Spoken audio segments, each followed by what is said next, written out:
Hi friends, నిజంగా మేము అందరము పటాన్చెరు నుంచి 13 మంది వచ్చినాము హైదరాబాద్ నుంచి.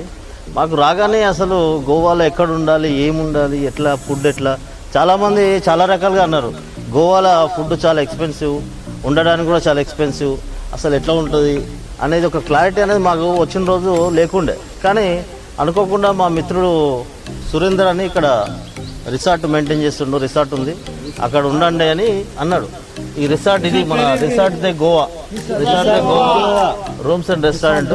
అక్కడ రాగానే జస్ట్ రిసీవ్ చేసుకుంటూ చాలా అద్భుతంగా ఆయన రిసీవింగ్ ఎట్లా ఉందంటే, మాకు ఎవరో ఒక దగ్గర నా బంధువు, నా తమ్ముడు, నా అన్న, ఆ విధంగా నన్ను రిసీవ్ చేసుకుంటున్నట్టు అనిపించింది. మొత్తం 13 మందిని ఆయన ఎట్లా అంటే ఒక అన్నదమ్ములానే చూసుకుంటాం. మొత్తం రాగానే ఫస్ట్ భోజనం తినని అన్నాడు.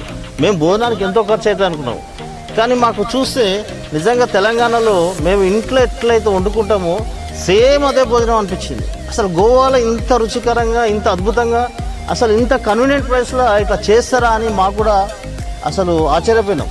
ఎంత ఆశ్చర్యపోయినాం అంటే చాలామంది చాలా రకాలుగా చెప్పారు, గోవా అంటే చాలా ఎక్స్పెన్సివ్, ఫుడ్ బాగుండదు, అది బాగుండదు, అసలు మేము పట్టించుకోవడం జాగ్రత్తగా ఉండాలన్నారు.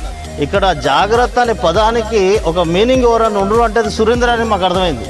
మాకు ఒక అన్న రిసీవ్ చేసుకొని తమ్ముళ్ళను జాగ్రత్తగా మీరు ఎక్కడికి పోండి, ఇట్లా ఉండండి, అట్లా ఉండండి, ఒకవేళ పబ్బులకు ఎలాంటి పోకండి అని చెప్పిండు. అంటే అక్కడ అంతా ఫ్రాడ్ జరుగుతుందని, అంటే ప్రతి విషయాన్ని మాకు క్లియర్గా ఎక్స్ప్లెయిన్ చేసుకుంటూ రాగానే మంచి భోజనం సిద్ధపాటు చేస్తూ అన్ని రకాలుగా అసలు మాకు వెళ్ళేటప్పుడు ఎంత హ్యాపీగా మూమెంట్తో వెళ్తున్నాం అంటే మేము అసలు నిజంగా మేము ఎక్కడికి వచ్చినాము, మా ఇంటికి వచ్చి మళ్ళీ ఇంటికాడ నుంచి పోతున్నట్టే ఉంది.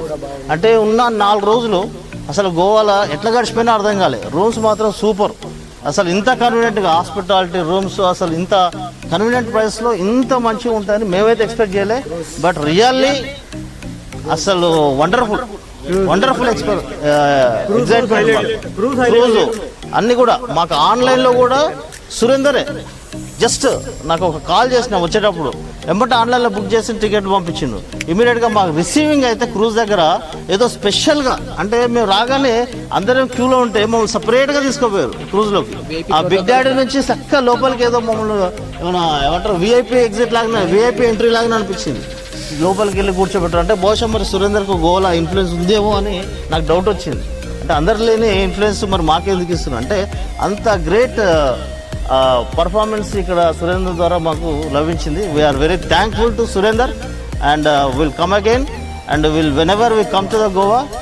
సో ఈవెన్ అవర్ ఫ్రెండ్స్ కూడా మేము అందరం అనుకున్నాం అన్నట్టు, మా ఫ్రెండ్స్ కూడా ఇక అందరికి ఇదే అడ్రస్ ఇచ్చేసేయాలని. రిసార్ట్ చాలా సూపర్, మామూలుగా లేదు. అంటే ఎట్లా అంటే ఒక అద్భుతమైన రిసార్ట్ అన్నట్టు ఇది. మామూలుగా అంటే ఇక చూస్తుంటే అసలు మేము అరే చూడగానే అరే ఎంత అవుతుందో అనుకున్నాం, ఎంత లేదు. మేము బయట మా హైదరాబాద్లో ఎట్లయితే రూమ్స్ ఉంటాయో అట్లా అనిపించింది నాకు. So super, thank you very much Surender and well done. Thank you very much.